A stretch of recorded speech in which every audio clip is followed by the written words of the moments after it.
दोस्तों नमस्कार। मैं सुजय प्रकाश उपाध्याय हूँ।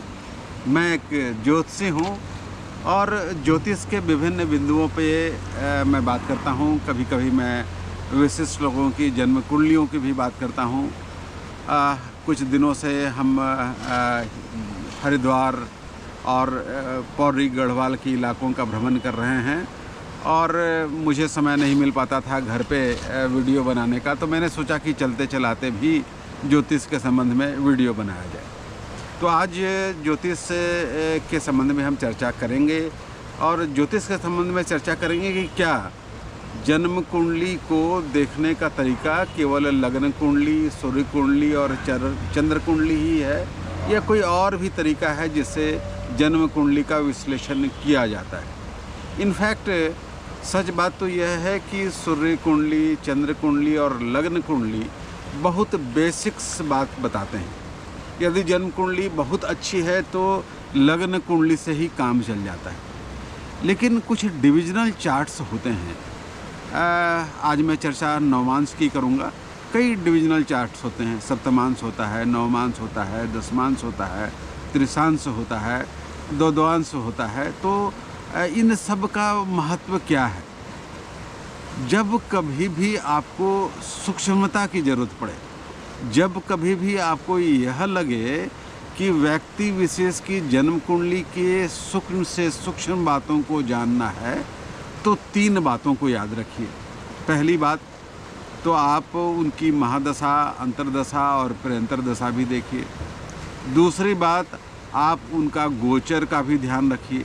और तीसरी सबसे महत्वपूर्ण बात है कि आप उनके डिविजनल चार्ट को भी देखिए। डिविजनल चार्ट बने हुए हैं अलग अलग चीज़ों के लिए। जैसे नवमांश से मूलतः हम दाम्पत्य जीवन और पार्टनर और पत्नी के संबंध में बात करते हैं, लेकिन नवमांश ही एक ऐसा डिविजनल चार्ट है जिसमें हम पत्नी के अलावा, पार्टनर के अलावा अन्य समग्र बातों की भी का अध्ययन इस नवमांश कुंडली से करते हैं और इसे ज़रूरी माना जाता है। कहा जाता यह है कि जब तक आपने नवमांश कुंडली का सांगोपांग भली भांति अध्ययन नहीं कर लिया, तब तक आपको फलित करना ही नहीं चाहिए। कई जगहों पर तो यह चर्चा है कि यदि लग्न कुंडली वृक्ष है तो नवमांश कुंडली उसका फल है।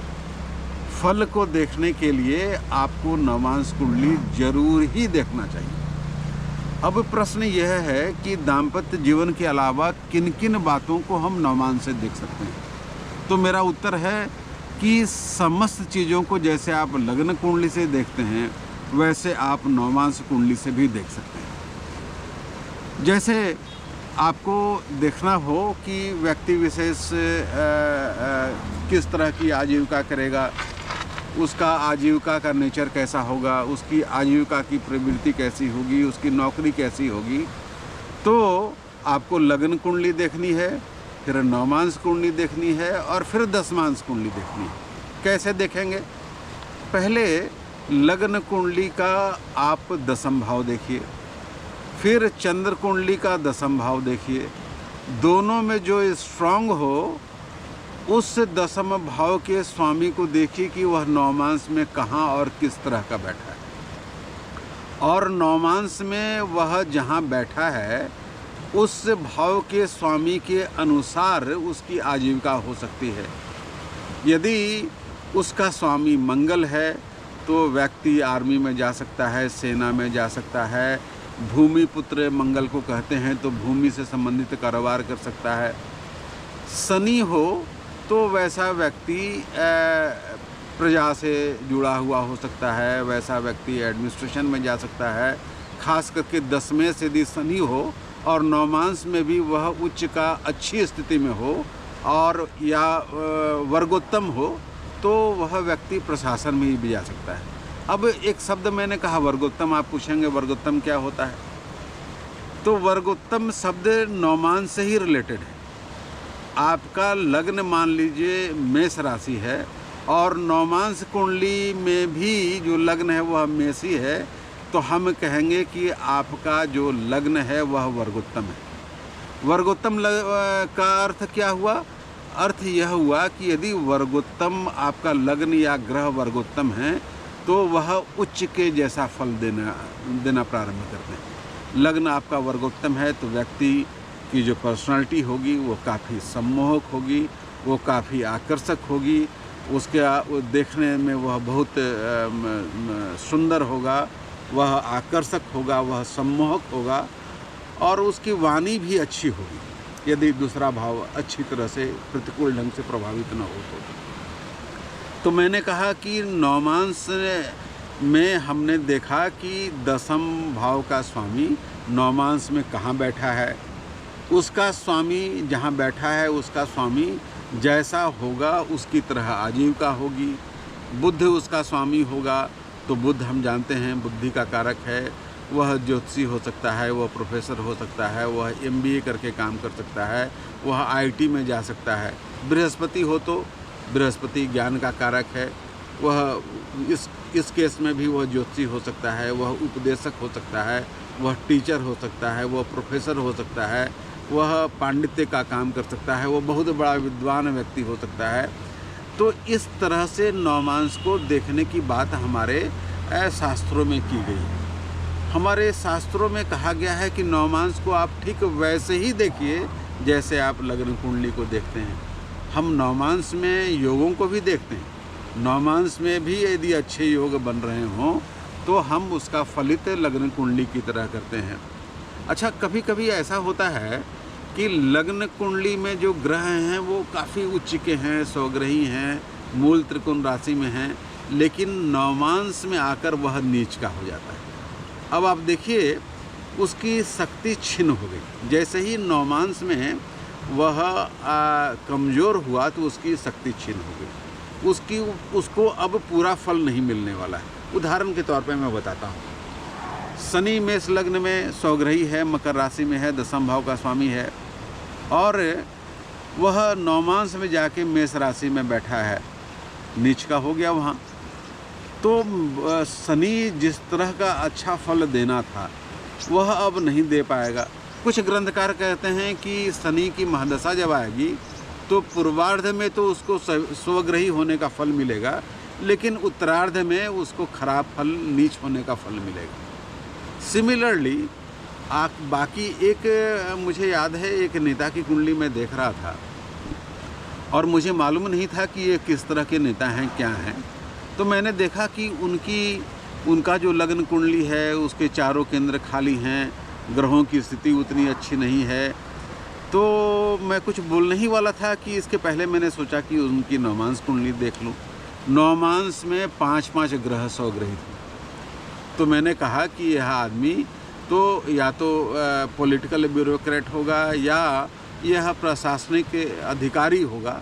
तो वह व्यक्ति वो उस समय में बिहार सरकार के मंत्री थे। और देखिए, यदि केवल लग्न कुंडली पे यह फल करना होता तो लग्न कुंडली में तो केंद्र खाली थे, ग्रहों की स्थिति अच्छी नहीं थी, तो फलित करने में वो भूल हो जाती, चूक हो जाती यदि नवमांश न देखा जाता तो। इसलिए मैं बार बार कहता हूँ कि नवमांश कुंडली का फल है। वृक्ष यदि लग्न है तो फल जो है वह नवमांश है। नवमांश को बहुत अच्छी तरीके से देखना चाहिए। जिस भाव का फल देखना हो, जैसे मान लीजिए पुत्र या शिक्षा का भाव देखना हो तो आप पंचमेश को देखिए, पंचमेश किस नक्षत्र में है उसको देखिए, उसके स्वामी को देखिए, वह कहाँ बैठा है लग्न कुंडली में यह देखिए। फिर आप नवमांश में आइए कि नवमांश में उसकी स्थिति क्या है। नवमांश में उसकी स्थिति यदि अच्छी है, उस पर अच्छे ग्रहों की दृष्टि पड़ रही है, उस पर वह नैसर्गिक शुभ ग्रहों का प्रभाव पड़ रहा है, तो वह भाव जो है वह बलवती हो जाता है और उस भाव के जो फल हैं वो अच्छे मिलने लगते हैं। मतलब उसको अच्छे संतान होंगे, उसकी पढ़ाई लिखाई अच्छी होगी और उसका पूर्व जन्म का संस्कार अच्छा है, 5वें भाव का ये सब फल होता है। और उसी तरह से यदि अन्य भावों को देखना हो, आपको विदेश जाने का देखना हो तो विदेश के लिए तो हम लोग अष्टम और 12वें भाव को देखते हैं। तो आप देखिए कि अष्टम और 12वें भाव का स्वामी कहाँ बैठा है। 12वें भाव में राहु केतु जैसे कोई ग्रह हैं क्या, 9वें से 12वें भाव में बैठ जाए, राहु केतु वहाँ हो जाए, तो लग्न कुंडली को देख के लगता है कि ऐसा आदमी विदेश जाएगा। ऐसी ही कुछ अवस्था नवमांस कुंडली में हो तो यह विदेश जाने की जो प्रक्रिया है उसको बिल्कुल संपुष्ट कर देती है। कहने का अर्थ यह हुआ कि नवमांस की बहुत बड़ी उपयोगिता है। नवमांस जो है वह बहुत सशक्त उपकरण है किसी जन्म कुंडली को सही और सम्यक तरीके से फलित करने का। तो ये हुई आज के दिन नवमांस की बात। हम बारी बारी से सभी डिविजनल चार्ट्स की बात करेंगे, और चूँकि विषय इतना गूढ़ है कि एक बार में सभी डिविजनल चार्ट्स की चर्चा नहीं की जाती। तो आज हमने बात की लग्न कुंडली की और नवमांस की। बाद में हम होरा की भी बात करेंगे, सप्तमांश की भी बात करेंगे, दशमांश की भी बात करेंगे, त्रिशांश की भी बात करेंगे, और कई जो षोडश वर्ग हैं इनकी चर्चा हम बारी बारी से करेंगे। तो आज के दिन नवमांस की चर्चा पे समाप्त करते हैं इस वीडियो को। मेरा यह वीडियो आपको कैसा लगता है? अच्छा लगता है तो प्लीज़ सब्सक्राइब कीजिए ना, इसे लाइक भी कीजिए और अपना आशीर्वाद और प्रेम और स्नेह बांटते रहिए। नमस्ते, नमस्कार, आपका बहुत बहुत धन्यवाद।